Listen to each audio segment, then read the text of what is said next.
大家好，今天要讲的一部古装剧是韩国在播的《御史夫人传》，目前出这期视频为止是播到第4集，每逢星期六、星期天才播，一周播2集的进度。这部剧到底讲了个什么故事呢？主角是一个奴婢，名字叫苟德，林智妍饰演。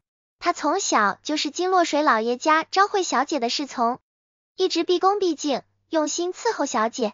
苟德和他的父亲相依为命，但他的生活一点都不容易。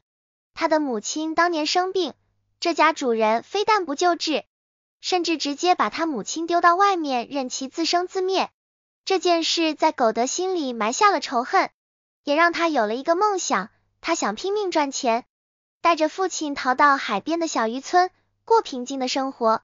从那以后，苟德努力学习，抄书学会了不少字，还跑去别的主人家当厨娘，练就了一手好厨艺。在市集里混多了，他也精通了算术和钱银之道。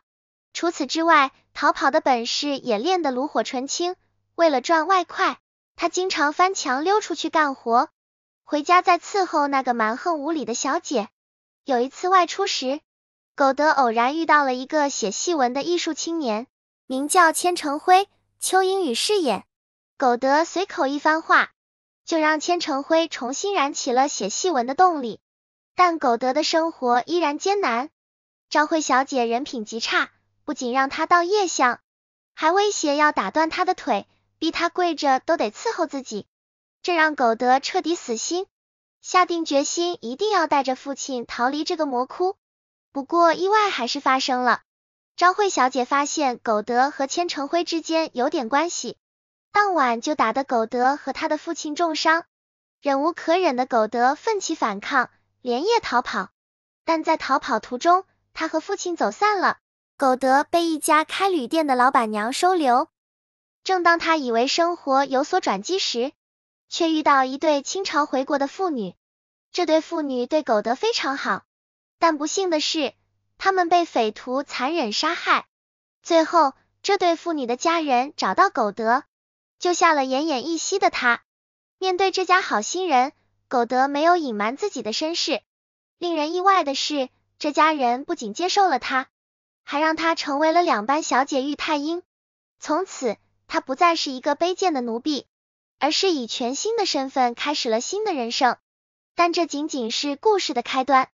接下来，玉太英将以自己的身份学律法、学辩论，用自己的聪明才智为底层奴婢们争口气。他帮助他们与恶主人对抗，争取他们的权利。整个剧可能会围绕一个个单元案件展开，每集一个故事，毕竟有16集，既有法律元素，也有人性的探讨。同时，感情线也是这部剧的重点之一。玉太英和县令的儿子宋瑞仁，还有写戏文的千成辉之间的关系会贯穿整部剧。宋瑞仁和千成辉不仅性格不同，甚至长得一模一样，这其中的伏笔肯定会在后期慢慢揭晓。这部电视剧让小编感到惊喜的一点就是节奏超快，拍到第3集，放在国内的古装剧里，可能要拖到第10集甚至更多才会讲完同样的内容。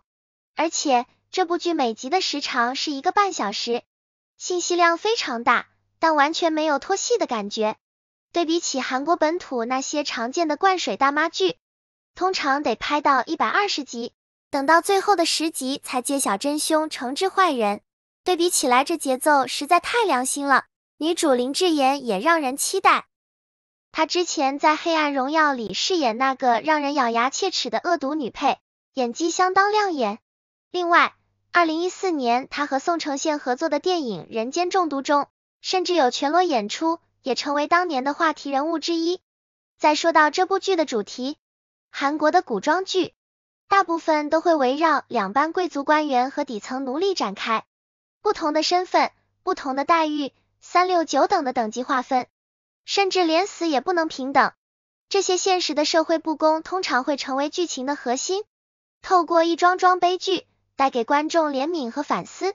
反观中国的古装剧，丫鬟和奴才基本都是配角，难得有机会成为主角，剧情更多集中在嫡出和庶出之间的矛盾。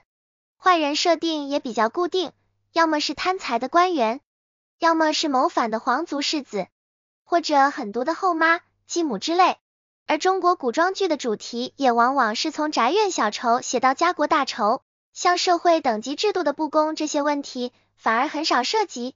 这部韩剧不仅节奏紧凑，还直面古代的社会问题，让观众在娱乐之余感受到反思，让人有追剧的动力。好了，简单闲聊几句题外话，大家当然会有不同看法。看剧愉快，快乐看剧，下期再见啦！